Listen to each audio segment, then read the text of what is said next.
Bueno, continuamos en nuestra segunda parte, en nuestro tema, ¿qué sucede después de la muerte? Habíamos quedado una incógnita en dónde estaba el paraíso, que antes de venir Cristo, ¿dónde estaba? O sea, ¿dónde estaba ese lugar? Después que vino Cristo, el paraíso está allá arriba en el cielo, nos aclaró nuestro hermano Alfredo, pero nuestro hermano Luis. Y ahora, antes de venir Cristo, mejor dicho, ¿dónde estaba el paraíso? Bueno, primero para comenzar, el Antiguo Testamento enseña que las personas, todas que morían, iban a un lugar llamado Seol. La Biblia muestra en todo el Antiguo Testamento que todo el que moría, bien sea justo o injusto, iba a ese lugar llamado Seol, que su traducción es el lugar de los muertos. Esta palabra es traducida en el Nuevo Testamento como Hades. Seol y Hades significa lo mismo, lugar de los muertos. Pero este lugar no es descrito, o sea, no se da detalle de este lugar, sino hasta que Jesucristo lo revela. Antes se desconocía esto. En el Antiguo Testamento se desconocía acerca de la vida, después de la muerte, qué pasaba, dónde iba el alma. Solamente se decía que la persona moría y ya.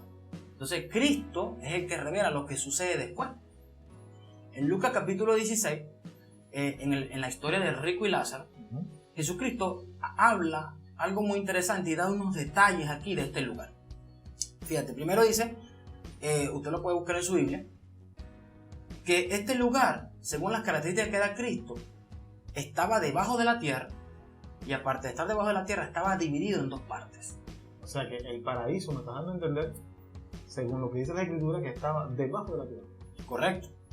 ¿Por qué? Fíjate, Cristo dice que muere el rico y muere Lázaro, y ambos se encuentran en un lugar, ¿verdad?, en donde ellos pueden, o sea, hay una cierta comunicación entre el rico y alguien llamado Abraham, en ese momento, el padre Abraham. ¿Okay? Hay una comunicación. Entonces dice, estando el rico en el Hades, alza sus ojos, da una característica de que el lugar donde estaba el rico, primero estaba cercano al seno de Abraham, pero ni siquiera está paralelo, sino que está como en una ascensión, o sea, estaba un poco alto, porque dice que alza sus ojos y mira hacia arriba. A pesar de estar debajo de la tierra, no estaban así, sino que estaban así, el seno de Abraham aquí, y el lugar de tormento, dicho por el mismo rico, estaba un poco más abajo. Entonces, todas las personas, tanto buenas como malas, iban hacia abajo, al Seol o al Hades. Pero según Cristo estaba dividido en dos partes. Una parte los malos o injustos y otra parte los buenos o justos. Esto era debajo de la tierra. Fíjate, vamos a argumentar esto.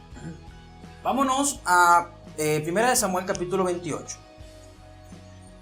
El versículo, vamos al pasaje de la divina de Endor. Pero vamos específicamente, versículo 11 al 14. Sabemos esta historia, que el rey Saúl fue desechado y él desesperadamente, buscando el consejo de Dios, acude a una divina. ¿Ok? Entonces fíjate lo que dice el versículo 11. La mujer entonces dijo, ¿a quién te haré venir? Y él respondió, o sea, Saúl, hazme venir a Samuel. Saúl quería que le hicieran venir a Samuel porque Samuel ya estaba muerto. Y él, hazme venir a Samuel de la muerte. Versículo 12. Y viendo la mujer a Samuel, clamó en alta voz. Y habló aquella mujer a Saúl diciendo, ¿por qué me has engañado? Pues tú eres Saúl. Y el rey le dijo, no temas. ¿Qué has visto? Y la mujer respondió a Saúl, he visto dioses que suben de la tierra. Y él le dijo, ¿cuál es su forma? Y ella respondió, es un hombre anciano viene, cubierto de un manto. Saúl entonces respondió que era Samuel, y humillando el rostro a tierra, hizo gran reverencia. Fíjate, según las escrituras, si no una interpretación ajena, sino lo que está allí escrito, presta atención, dice que Samuel, Saúl reconoce que fue Samuel, y dice que esta mujer, ella describe cómo asciende el espíritu de Samuel de debajo de la tierra. Ve lo que dice. versículo 12. Y viendo a la mujer a Samuel. Las escrituras no dice que fue un espíritu engañador o un demonio, sino que dice claramente el autor de este libro que fue Samuel el que se apareció. Y ella describe cómo viene. Ella no dice que desciende del cielo, sino que ella dice que asciende. Veo dioses que ascienden. Fíjate, la confusión ocurre porque aquí se dice dioses. Pero ¿qué pasa? La palabra dioses usada aquí en el original no necesariamente puede traducirse como dioses en plural, sino puede traducirse en singular como Dios o como ángel, como gobernante, como algún ser espiritual. ¿Ok? Ella le da este término, ¿verdad?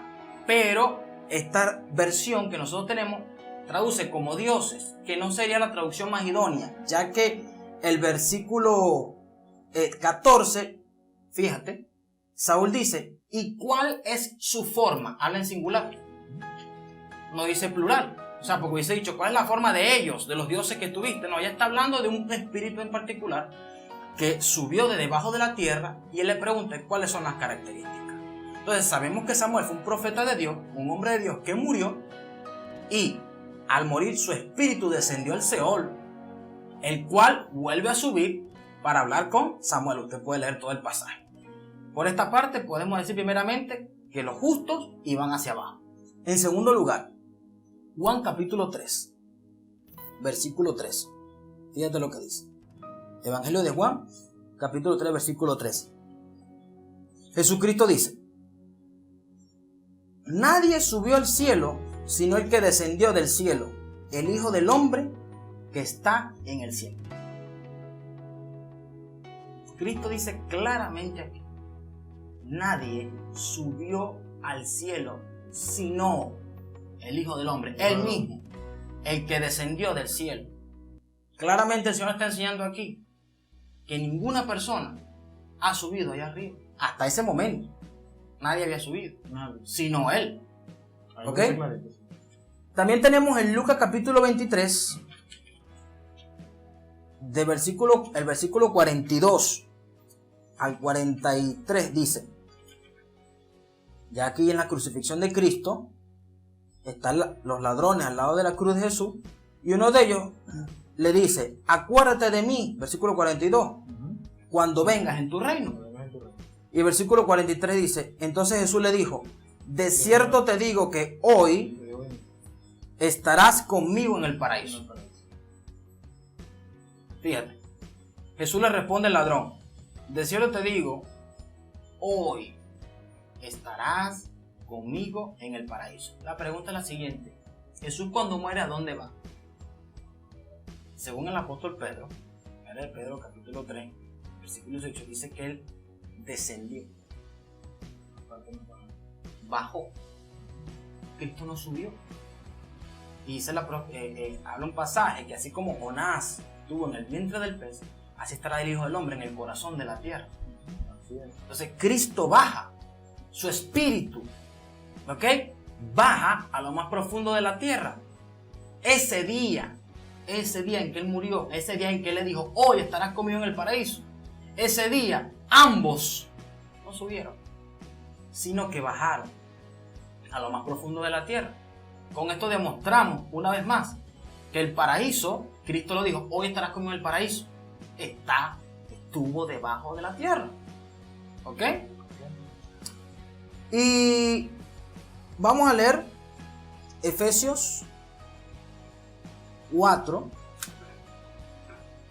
Efesios capítulo 4, versículo 8. Efesios 4, 8. Dice, por lo cual dice, subiendo a lo alto, llevó cautiva la cautividad y dio dones a los hombres. Versículo 9. Y eso de que subió, ¿qué es? Sino que también había descendido primero en las partes más bajas de la tierra. Aquí el escritor de Efesios cita el Salmo 68. Y está citando en el versículo 8, el versículo 18, Salmo 68, 18.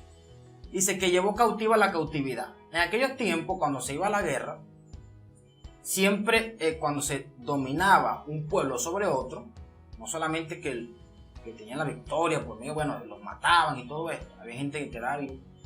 Pero la costumbre era tomar posesión de la riqueza, o sea, el botín, traerlo, y los que quedaban vivos, traerlos como esclavos.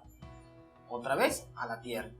O si se apoderaban de la tierra, bueno, ahora ellos venían a dominar la tierra y se adueñaban del botín. Entonces, aquí el apóstol está enseñando que así mismo fue con Cristo. Cristo también tuvo una guerra, pero no es que la tuvo allá abajo. Cristo la guerra la tuvo aquí estando vivo. Porque la batalla de Cristo fue contra el pecado. Y durante 33 años, el pecado nunca venció a Jesús. Sí. Sino que Cristo, cuando muere, vence el pecado. Porque fueron 33 años sobre este mundo vivo y nunca pecó. Eso es una victoria. Amén. Entonces, Cristo muere, derrota el pecado. Después de esta victoria, él desciende a esta parte. Según Pedro, dice que fue a predicarle a unos espíritus que estaban encarcelados. ¿Ok? No a predicarles para que se conviertan, sino a anunciarles que ahora él tiene la victoria, que ahora es el rey, que él tiene las llaves, todo. Entonces, una vez que Cristo termina, dice, lleva cautivo la cautividad. Recordemos que Lázaro estaba en el lugar llamado seno de Abraham o paraíso, estaba allí, y el rico también estaba en el lugar de tormento. Pero dice el mismo Abraham que no podían salir uno, ni aquel salir de aquel lugar hacia acá, ni este para allá. O sea, estaban cautivos o presos. ¿Qué pasa? Dice la Escritura que Cristo fue a esos que estaban cautivos, en este caso los justos, donde estaba Lázaro, y los llevó cautivos. O sea, él los agarró y se los lleva. ¿Ok? Dice, llevando cautivo la cautividad. Cristo resucita y da dones a los hombres. Ahora Dios, por medio del Espíritu Santo, nos da dones, nos da cosas que antes no podíamos gozar antes de Cristo. ¿Ok? Entonces, lleva cautiva la cautividad. ¿A dónde la lleva? Esto es el tercer día, resucita. Al cielo. Ahora Cristo resucita. ¿Ok? El día que resucita, por cierto, lo vienen a tocar esta mujer María. Dice, no me toque porque aún no he subido a mi Padre. O sea, había un trabajo todavía que él estaba haciendo. ¿A qué iba Cristo al cielo? A saludar al Padre, a ver cómo estaba, a visitarlo. Había una misión. Y él fue a llevar su galardón, su botín, que era a lo que vino, las almas a salvarlas. Y durante toda la historia, desde Adán hasta ese día, las almas estaban en el paraíso, pero no allá arriba. Porque ¿cómo iba a estar allá arriba una persona con pecado? Porque el pecado se lleva en el alma, no en el cuerpo. Entonces, hasta que se haga el sacrificio en la cruz, es que el alma puede ser limpiada, redimida, y ahora soy apto para entrar en la presencia de Dios. Antes no puedo. Entonces, esa gente del Antiguo Testamento estaba esperando el sacrificio de la cruz, porque es la obra que marca la historia. Y ese sacrificio es el que perdona los pecados de la gente del Antiguo Testamento y del Nuevo Testamento. Ahora, gracias a Cristo, el velo es rasgado y todos tenemos entrada libre a la presencia de Dios, cosa que antes no podíamos hacer. Sí. Y ahora todas las personas que mueren ya no van a un lugar de espera, sino que van directamente a la presencia de Dios, o sea, al cielo. Así es. O sea, una persona en Cristo, después que muere, ya se encuentra directamente con Jesús. Directamente va al cielo con el Señor. Así es. Amén. Bueno, le damos gracias al Señor por la respuesta de nuestro hermano Alfredo Ramírez, el hermano Luis Peña, que nuestro hermano Alfredo nos aclaró de que el paraíso está en el cielo, después que Cristo vino, pero nuestro hermano Luis Peña nos aclaró que el paraíso, antes de que viniera Cristo, estaba abajo de la tierra. Pero hay algo que quedó incógnito, hermano, y quiero preguntarte, ¿y los condenados, qué pasa con ellos? ¿Todavía están allá abajo en el Hades? Sí, hermano, los condenados. Bien, esas personas injustas, desde Caín hasta el fin de los tiempos, hasta que se establezca el juicio en el gran trono blanco, de Apocalipsis capítulo 20, verso 11, están en el mismo lugar donde está el rico, en el lugar de tormento. Esto lo podemos ver, como estaba diciendo, Apocalipsis capítulo 20, versículo 11. Si quiere vamos a leerlo. Amén. Dice así, el juicio entre el gran trono blanco, ¿cierto? Dice, y vi un gran trono blanco y al que estaba sentado en él, de delante del cual huyeron la tierra y el cielo, y ningún lugar se encontró para ellos. Y dice, y vi a los muertos grandes y pequeños de pie ante Dios. Y los libros fueron abiertos. Y otro libro fue abierto, el cual es el libro de la vida. Y fueron juzgados los muertos por las cosas que estaban escritas en los libros, según sus obras. Y vea lo que dice el verso 13. Dice, y el mar entregó los muertos que había en él. Y la muerte y el Hades. ¿Sí? Entregaron los muertos que había en ellos. Y fueron juzgados cada uno según sus obras. Dando a entender, hermano, que todas estas personas que están en el Hades, que es el lugar donde van los impíos, los injustos, los incrédulos, los condenados, en este momento, todavía siguen estando allí, hasta el fin de los tiempos, hasta que se establezca este juicio. O sea, ellos todavía continúan en ese lugar, allá abajo. Así es. Y la Biblia nos confirma, como nos decía hace rato nuestro hermano Luis, de que eso tiene como un lugar de nadie puede pasar ni de allá para acá, ni de aquí, ni de aquí para allá, algo así, ¿no? O sea, y entonces, ¿qué me tienes que decir, hermano, respecto a aquellos testimonios que han salido, de que han ido al infierno y que han visto a demonios que los atormentan? ¿Eso es así? Sí, ciertamente han surgido muchos testimonios de supuestos viajes al infierno, incluso hasta el cielo también. Personas, si puedo nombrarte algunos, tenemos a alguien llamado Diony Báez, tenemos también a una muchacha llamada Angélica, creo que es ecuatoriana, y tenemos también por ahí a 7 jóvenes que también supuestamente fueron al infierno, y para de contar muchos videos de esto, que paradójicamente ha sido muy popular y muy aceptado dentro de los cristianos. No es que ha sido rechazado, sino más bien ha tenido mucha aceptación. Pero es importante recordar que nosotros somos cristianos y nuestra regla de fe y conducta es las escrituras, no un testimonio, ¿ok? Entonces todo hay que pasarlo y canalizarlo por la palabra. Tenemos testimonios bueno, entre comillas diría yo, de estas personas que han ido al infierno. Muchos han dicho que el infierno o el Hades, el lugar de tormento, tiene forma de hombre, o sea, que tiene forma de cuerpo. Otros dicen que tiene diferentes compartimientos. Otros dicen que aquí están los adúlteros, ya están estos, ya están los otros, que la llama es así, que el castigo es asado, que hay demonios que los están pinchando, hay demonios que los están cayendo a látigo. Entonces muestran una serie de cosas. Incluso hasta en las películas y comiquitas también podemos ver que el infierno siempre se muestra con demonios saltando, brincando y golpeando a la gente, ¿verdad? Azotándola. Pero las escrituras primeramente no dice que en el infierno estén demonios atormentando gente, en primer lugar, ¿ok? La escritura más bien dice que nuestra lucha son contra potestades y huestes de maldad que están en las regiones celestes, o sea, en los aires, en el cielo, arriba, no están debajo, ¿ok? Segundo, el infierno fue creado para juicio y condenación del diablo y sus demonios, no para que ellos vivan placenteramente allí, ¿ok? No es que es su casa, ¿ok? Sino que ese será el lugar final de ellos. Tenemos un pasaje allá donde Cristo llega a Gadara, entonces se le aparece un endemoniado, y este hombre le dice, estos demonios, bueno, dice que es una legión, fueron muchos, le dice: ¿qué tienes contra nosotros, hijo de Dios? Aún no ha llegado el tiempo. O sea, ¿a cuál tiempo? El tiempo del juicio. O sea, ¿por qué nos atormentas antes de tiempo?, le dice.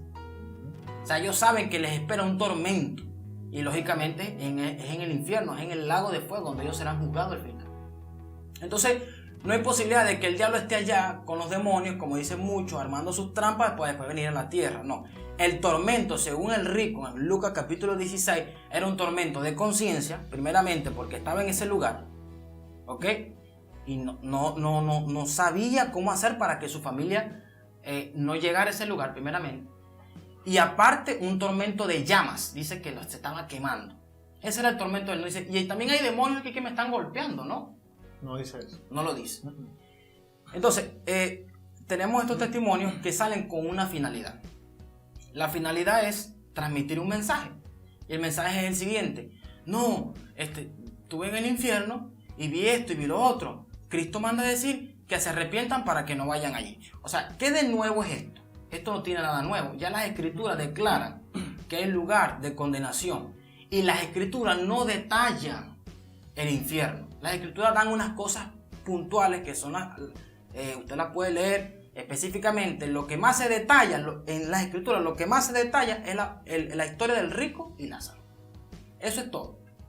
No se habla de compartimientos, no se habla de grados, no se habla de qué tan calor, qué tanto calor hay. Esos detalles, que cómo son los demonios, son altos, son bajos, tienen el cabello largo, eso la Biblia no lo registra. Esos son secretos que le pertenecen a Dios. Sin embargo, esta gente que va para allá los dice y demuestra cosas, dando a entender que la Biblia se quedó corta, en primer lugar. Y en segundo lugar, que traen un mensaje de salvación. Pero ¿cómo tú vas a traer un mensaje de salvación asustando a la gente, en primer lugar?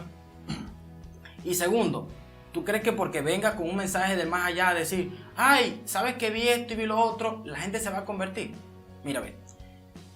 Lucas capítulo 16. Ahí va clara, ¿verdad? En la historia del rico y Lázaro.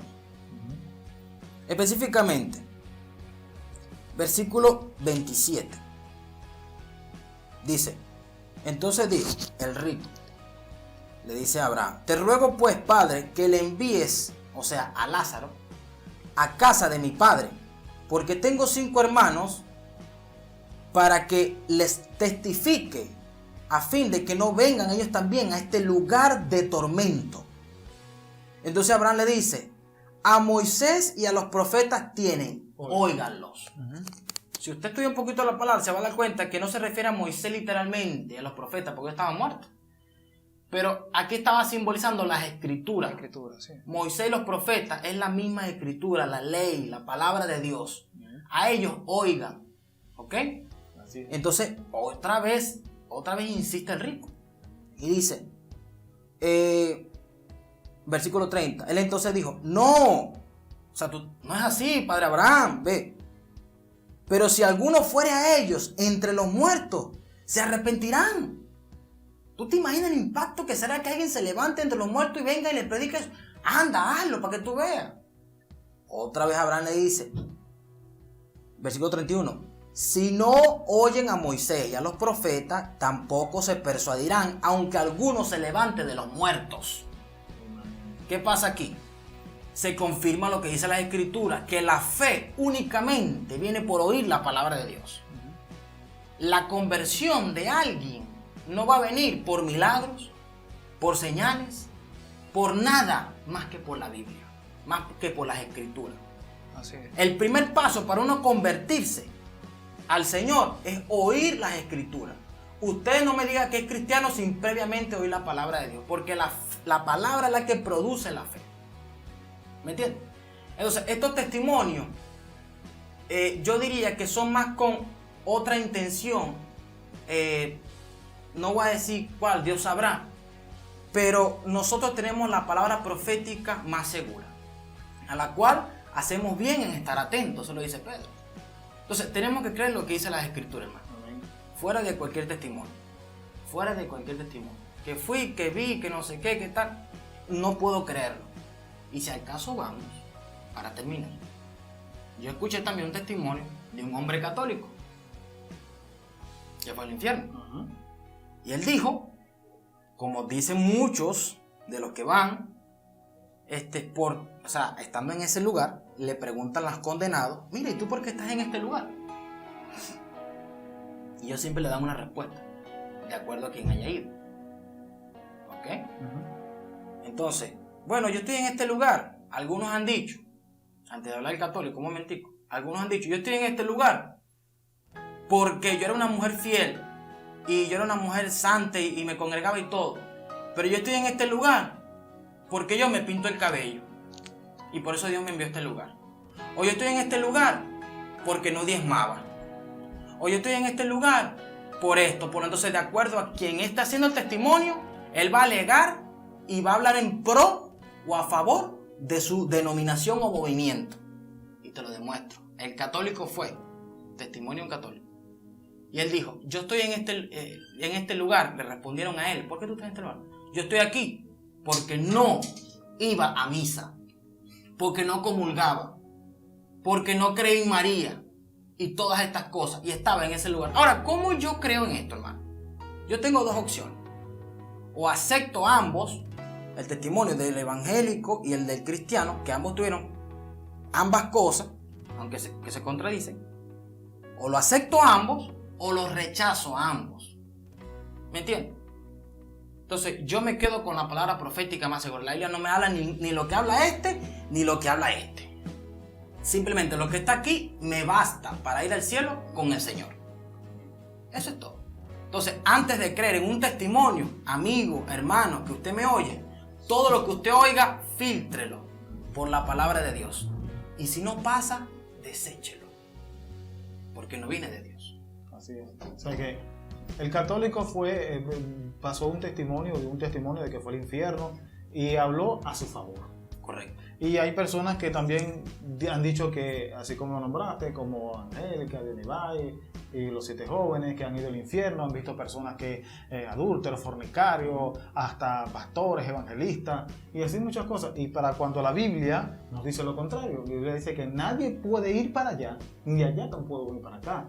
Ni siquiera los que están en el cielo pueden cruzar para el infierno, o sea, ambos, nada. O sea, hay una muralla, dice la Escritura, para que, o sea, nadie tiene ni salida ni entrada. Entonces, esos testimonios, prácticamente, la palabra de Dios lo echa por tierra. Porque el católico habla a su favor y el otro lo habla también a su favor. Correcto. ¿Verdad? Entonces, ¿en quién tenemos que creer? Es en la palabra del Señor, porque la palabra de Dios nos enseña a nosotros, nos dice, cuando Jesucristo habló en Lucas, cuando dijo, allá tienen a Moisés y a los profetas.